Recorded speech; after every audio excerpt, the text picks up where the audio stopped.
Welcome back to the Gentleman's Garage, and today we're featuring a very different type of Ferrari than we've ever featured on the channel before. This is the SF90 Spyder.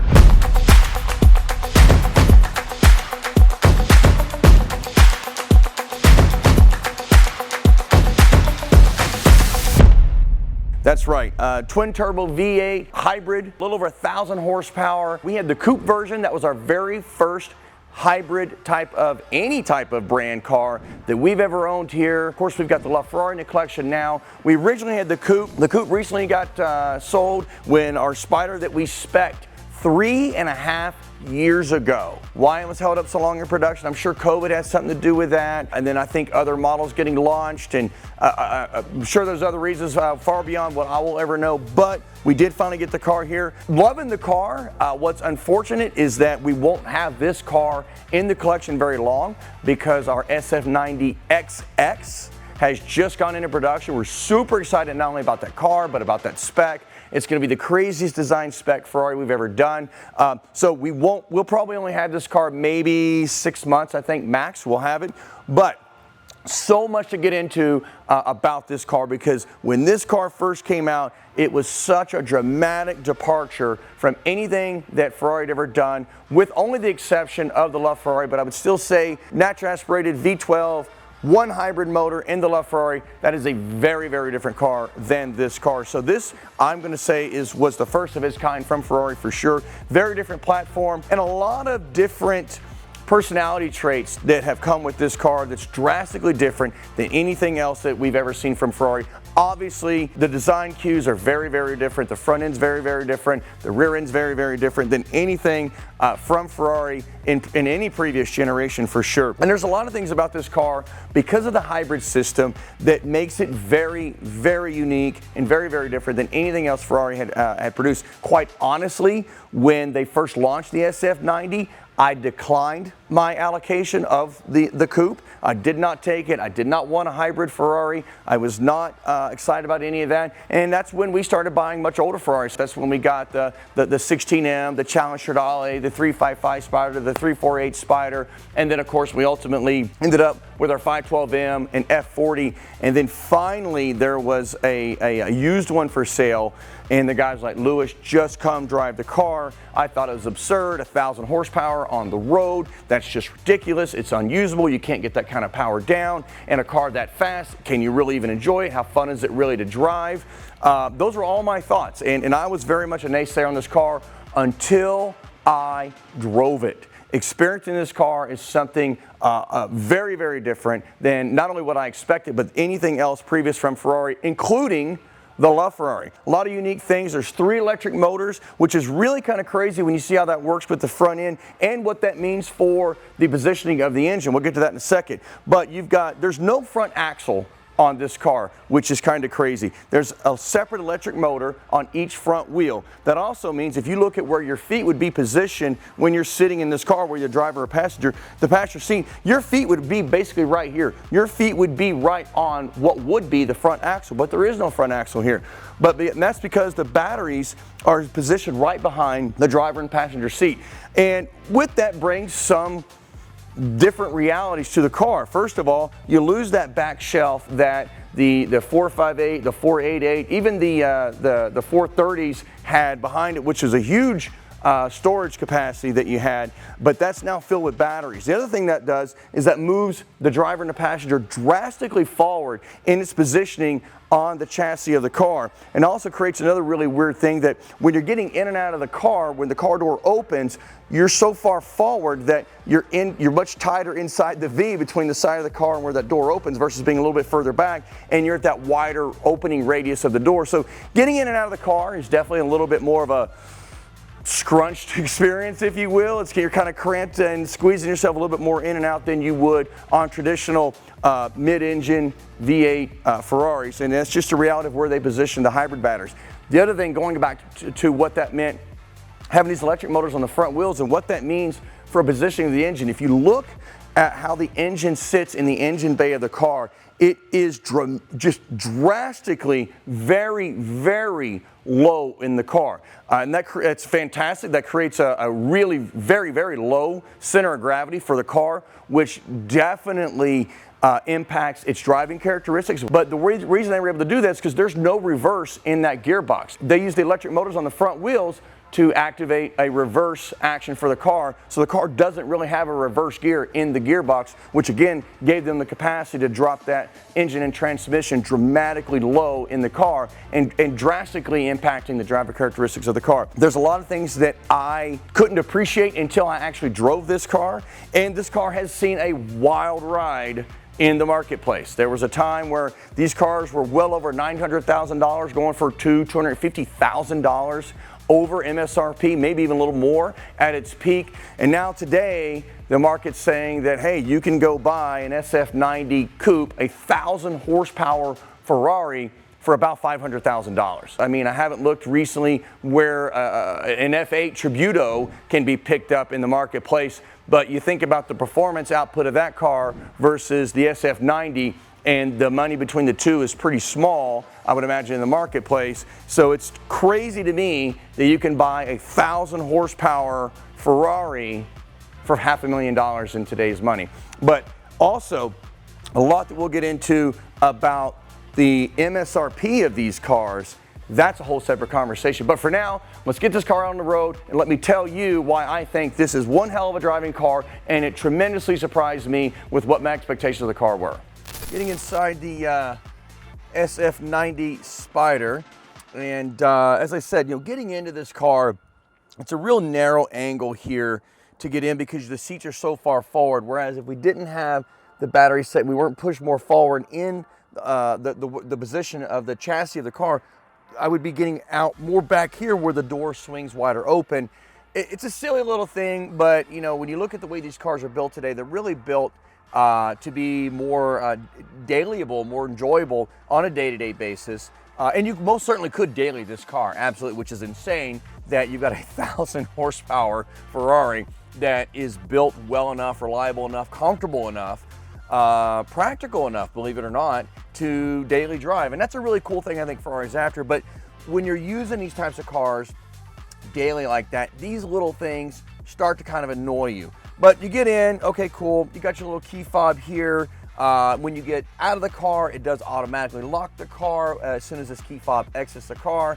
Again, another great feature, so to speak, but if you're just turning around and coming right back to your car or getting something in or out or whatever it is, and every time you come back to it, the darn thing's locked, it gets annoying. And I haven't messed with it. I'm sure probably somewhere in the menu buttons I can figure out where it doesn't automatically lock, but that is the default setting, and reviewing the car in its default settings is probably accurate, probably fair to the car, fair to the brand.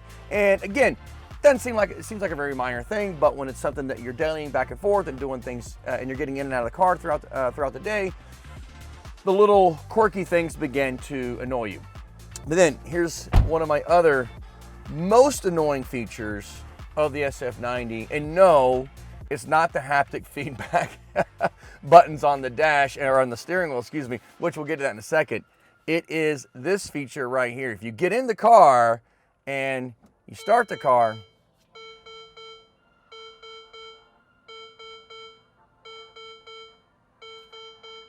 for the love of God. So the only way you can prevent that from happening is I'll shut the car off, pretend like I got out of the car.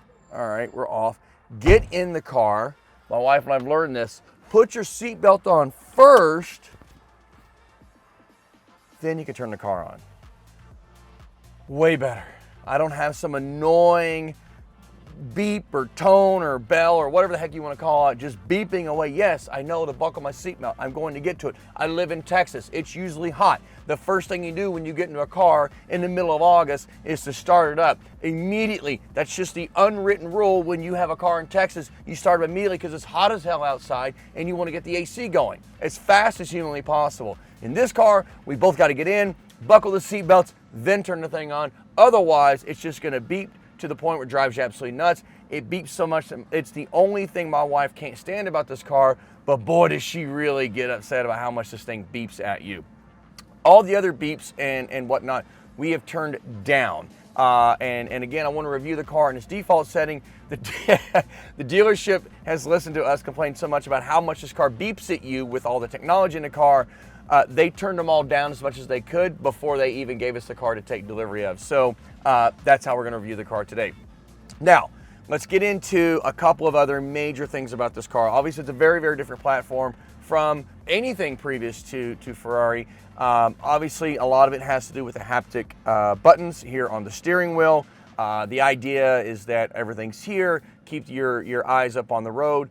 And then again, over here with the air conditioning controls, it's pretty much the same. You know, you've got to kind of click these buttons and wake them up a little bit, and then they go. And by the way, I'm just going to be brutally honest. It does anything but keep my eyes and attention on the road. These buttons are not user-friendly, might be the nicest way I'll put it. So, you know, as I'm going down the road, and if I wanted to be a couple degrees cooler or warmer, you know, if I had a button or a dial, I could put my hand there and turn it and feel the clicks, okay? If I'm at 72 degrees or whatever temperature, I know how many clicks down or up I'm setting the temperature control on the car. Here, I've got to try to hit the little blue square or the little red square as I've got my eyes up here, so I'm probably missing it. And then I've got a tiny little dial down here that tells me what the temperature is on the AC control. So I've got to drop my eyes to find my little button as I'm going down the road and the car's moving around, and then I got to see the little thing on the dash.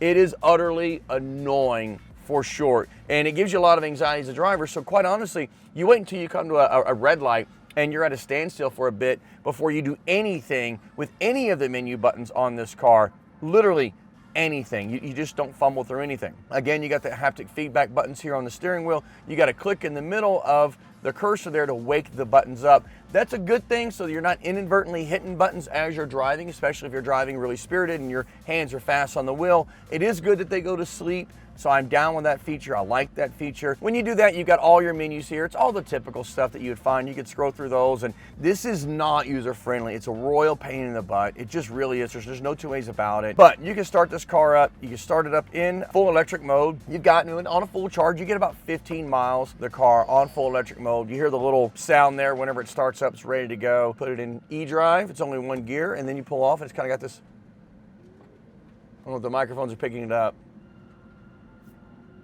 weird, goofy sound. You know, it's an odd thing, even in reverse. Listen to that.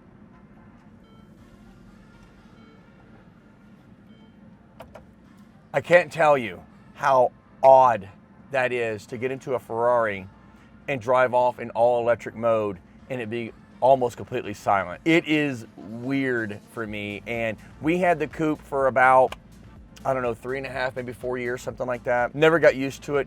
Obviously, I don't drive the car in all electric mode ever at all. You can move up to performance mode, and then the top one is qualifying mode, where you're getting full access. The first thing I do, I get in the car, I start it up, I go to qualifying mode. That's how I drive the car. I've never driven any other mode. I don't understand why you would. If you do, great, hats off to you. I'm not judging at all. For me, if I'm gonna get into a 1,000 horsepower car, or quite honestly, any performance car of that matter, I want to experience all of the performance that car has to give. I don't know why I'd want to get into a 1,000 horsepower car and go, I only want to experience about 800 horsepower today. Sorry, I'm just not that guy. I don't see the point, but whatever, that's just me.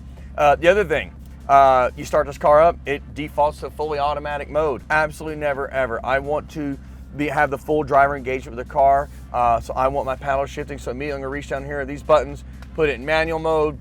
Well, now, quite honestly, speaking of these buttons down here in the center console, I really do like them. I love the design, I love the setup. It's very reminiscent of the, like the 355 when they had the F1 transmission, and they had these little, very similar style selectors down the center console. So I really do like the throwback to that.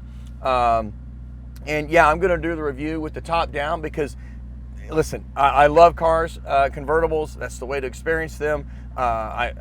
And this car with the top down, I think, is a far greater experience than even the coupe, which is essentially the exact same car, just with the top down. So we're gonna do our review with the top down. With that, we are now in qualifying mode, manual gearbox mode, put it in gear, and let's get around the road. This car does have the optional front axle lift.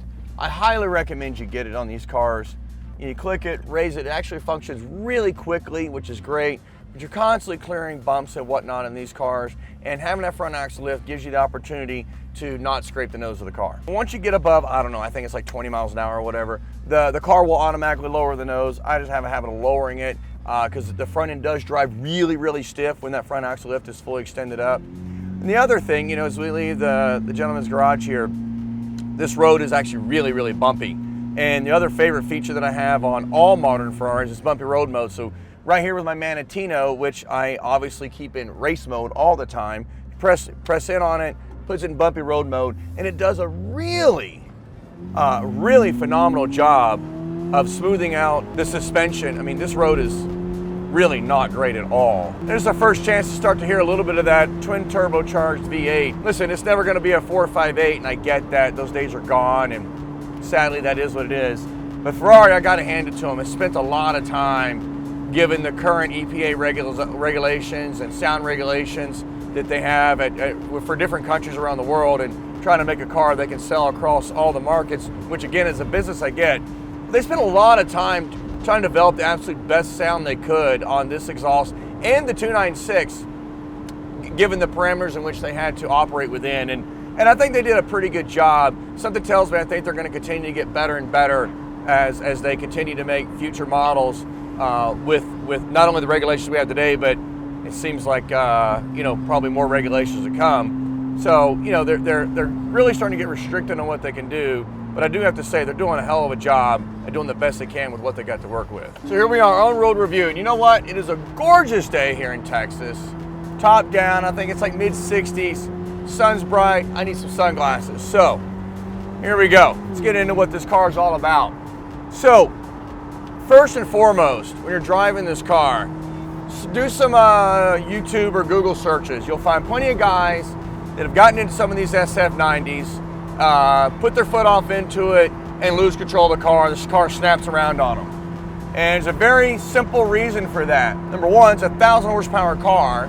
They probably don't have experience driving something anywhere near this powerful. That's number one. But number two, why did the car snap on them? Cold tires. And I talk about this a lot. You know, people think, oh, tire temperature, and you only think about that for the track. Hey, you got a 1,000 horsepower car under you. It doesn't care whether you're on the track or the road. If those tires are cold, they're not gonna grip. It's not gonna be able to get 1,000 horsepower down to the ground, and they're gonna spin, you're gonna snap the car, lose control of it, and then you're a passenger at that point and praying to God that you hit something soft. So, even right now, you know, we're just getting out here on the highway, and I've got to do a little bit to get these tires warm. I saw a comment recently, and I want to address it really more for a safety perspective, because I understand the logic of what the person was saying. But in another video I talked about cold tires, and they said, well, in their comment, I'll just wait till the engine's up to temperature, and then that means the tires should be up to temperature as well. And I do understand that logic. I can assure you this engine's up to temperature. It usually only takes, you know, 5 minutes to get an engine up to temp. But that means nothing about the tires. You're just sitting at traffic lights and whatnot will warm the engine. You've got to get these tires, and what you got to do is you got to do some hard acceleration and some hard braking to really warm them up. So even here, I got no traffic. I'm going to brake it hard, drop down. Right there, third gear. And the car's sliding all over the place. The rear end is just spinning the wheels. And that's with traction control on. Modern traction control, the best traction control on the market today. You just got to warm those tires up. And they're still not there, you know, but you warm the tires by hard braking, because the heat from the brake is warming the tires, and by hard acceleration.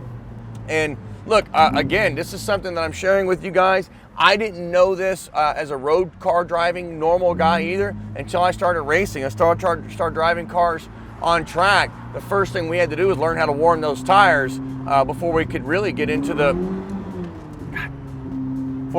anything on the track. You got to warm those tires up. And as we continue to do a little bit of accelerating, there you go, look at that. Already, no spinning. They absolutely grabbed that whole time. Hard launch there, not from a dead stop, not from a dig, but that was pretty hard, and they didn't spin a bit. So get these tires warm, and you got to do it when you're driving cars with this level of performance. You know, you're not getting into some car with 450 horsepower, even 500 horsepower. It's a 1,000 horsepower car. And, you know, there really needs to be a strong education around that, not only for, so that people can better enjoy the cars and better understand them, but for their own safety and the safety of those around them. It's a really, really important factor. But we got the tires warmed up a little bit. They're not up to temperature yet, but they're getting there. They're grabbing. We'll say that. So this car here, as I said, I originally did not take my initial allocation of the coupe of this car. I just did not. I was not interested in a hybrid car. I didn't think a 1,000 horsepower car could be something manageable on the road in day-to-day conditions. And then a used one came up for sale, and I went and reluctantly, I really just went to go drive it, honestly just out of curiosity. I had zero expectations of enjoying and liking the car, and I darn sure didn't think I was going to be buying that car that day by any means. And as you can guess, I left with the car. I got in the car, and first thing I did, I got the tires even just warm-ish, about like they are right now, and did a U-turn under a freeway, cleared traffic, stomped on it, and was I mean, I'd never experienced anything like that before. The way this car pulls I mean, it's unbelievable. There's nothing else like this right now. The new Revuelto just came out. It too is a 1,000 horsepower car. We've already done a review on that car, but this car came out a few years before the Revuelto, and at that time, there was nothing like this from a production car standpoint. You know, this is not a limited series production car. It's not a numbered car by any means. This is a production car, and Ferrari would sell about as many as they think, or excuse me, Ferrari would build about as many as they think they could sell. And to do that in a car that's not even considered a hypercar or a halo car from Ferrari, it's not on the same level as the LaFerrari was or any of those cars. And here, we'll drop down again, a little bit of space, and just, wow. Oh, God. I mean, this thing just slams you in the back of the seat, literally like nothing else I'd ever driven before whenever I first bought the coupe version of this car. And so you've got this car, which on that first drive, I was absolutely blown away. The fact that they did manage to create a 1,000 horsepower car that does get all the power on the ground in regular, you know, real world road conditions. That absolutely blew my mind. It truly did. And then listen, you know, I can flip this over here to ESC off, and or actually, excuse me, not ESC off, but CT off. I'm not going ESC off on public roads. I don't even know if I would do ESC off in a 1,000 horsepower car on a track, but I will do CT off out on the road once I know I've got warm tires, which we're still not there yet. But if you do that, my point in bringing that up is this car is actually extremely playful, and you wouldn't think about tossing around a 1,000 horsepower car with you know, CT off, but you can absolutely do that in this car. And if you've got warm tires and you know what you're doing, and listen, you really need to spend time with that. You need to build up to what it's like to drive a 1,000 horsepower car, and most people have never had that experience until they buy something like this, and then they get themselves in over their heads. And I understand, I'm knocking them, just where else would they have gotten that experience before? And there was nothing like this before, and that's a reality of this car. But put in CT off, and you can absolutely toss this car around and have an absolutely amazing time with it. I'm gonna wait for a little bit longer before we do that, put it back in race, keep it in bumpy road mode, just to keep that super compliant suspension that this car comes along with. It is something that, you know, listen, they started bumpy road mode in the 430s.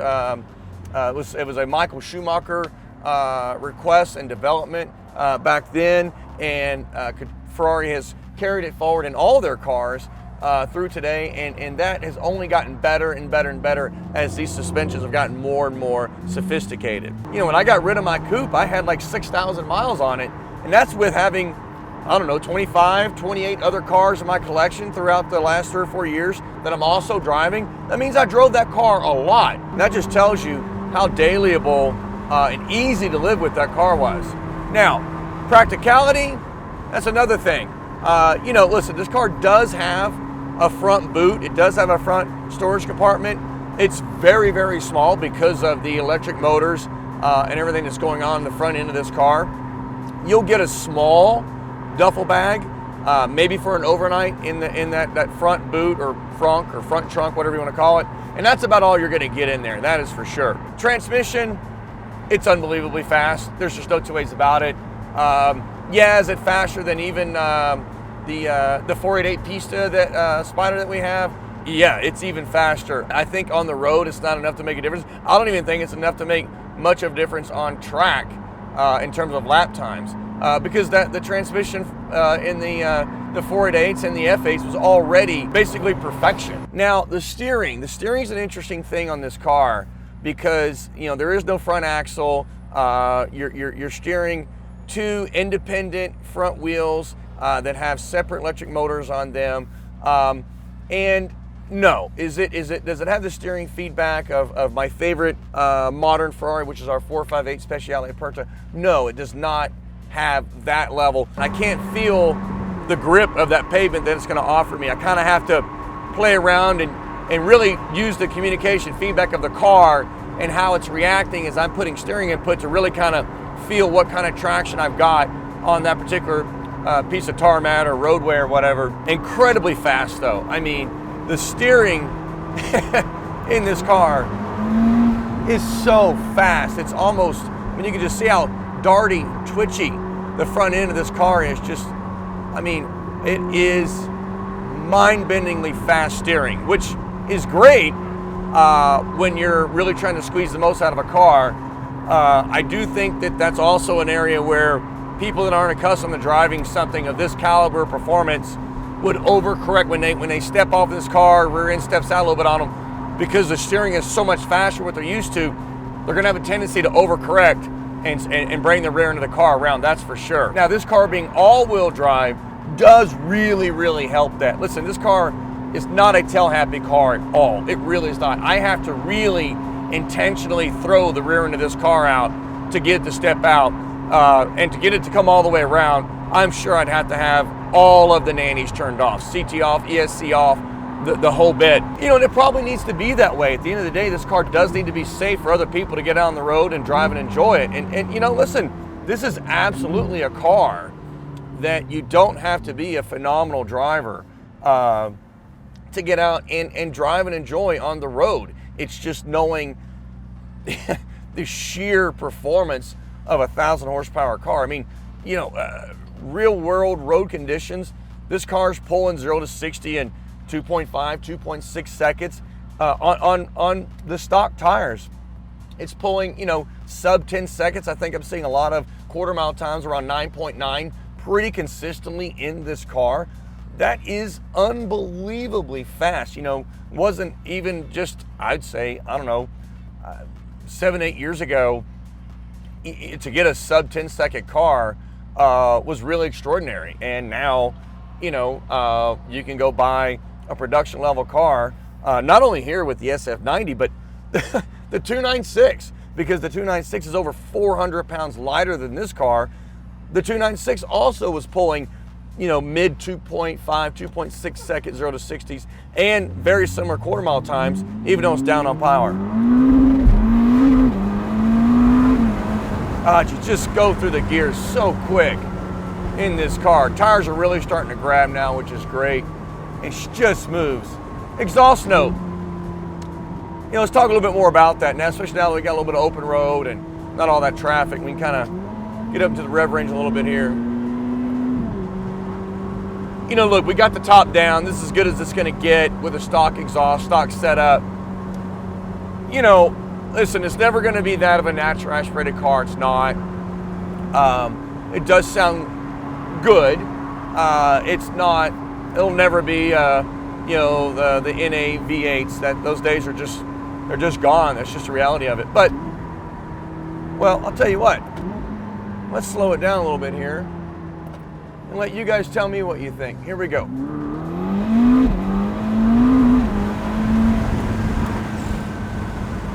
Fourth gear, I'll let you guess how fast I was going. And the tires are still spinning.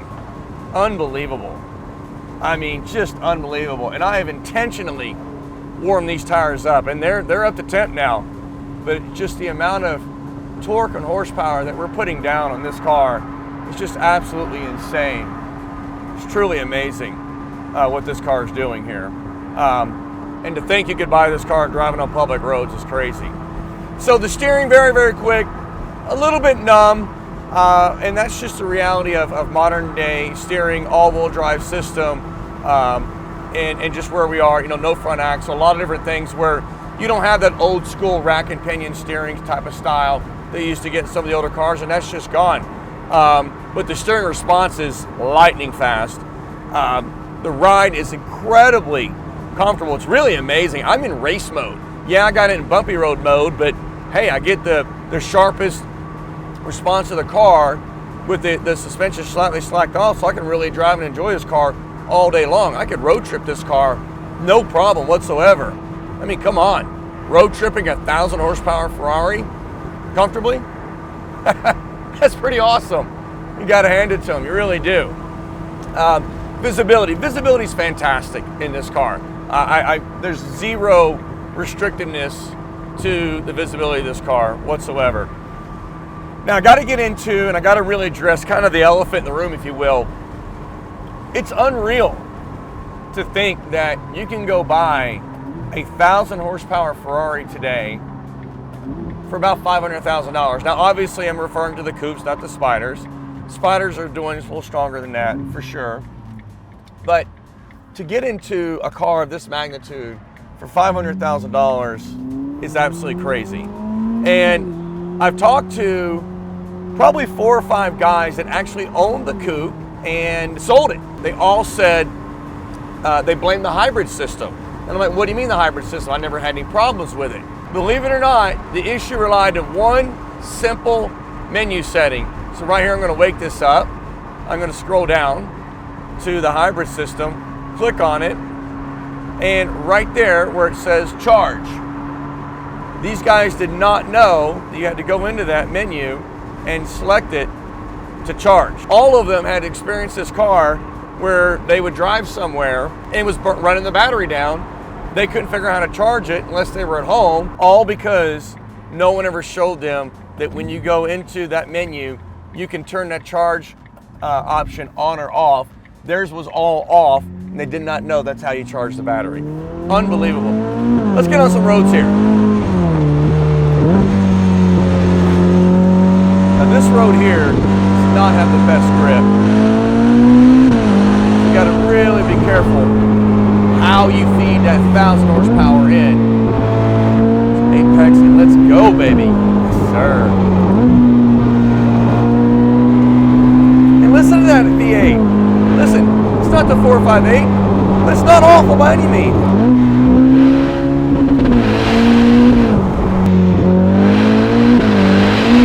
Woo! She's still spinning the tires. Even as hard as we've been pushing and driving this car. Man. Golly.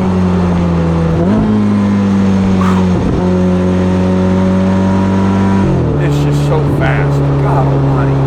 It is just insane what this car does. It's absolutely insane. I remember when the McLaren 720S came out, I was so blown away at the performance of that car, and that is a phenomenal performance car for sure. And then shortly thereafter, Ferrari came out with a 488, and then the 488 Pista. That kind of put them back on par with the performance level of the 720, up from the 458. But that was kind of on par with that. And don't get me wrong, those cars really, really perform. But this is not a step above. It's not 2 steps above. It's many steps above the level of torque. Wow. God, I hope you guys caught that on camera. Just the whole car just lunges as I go into 3rd gear, spinning the wheels. And by the way, this is a freshly tarmac, freshly paved road. This is as good a road as I'm gonna find. Warm tires, the whole thing, and just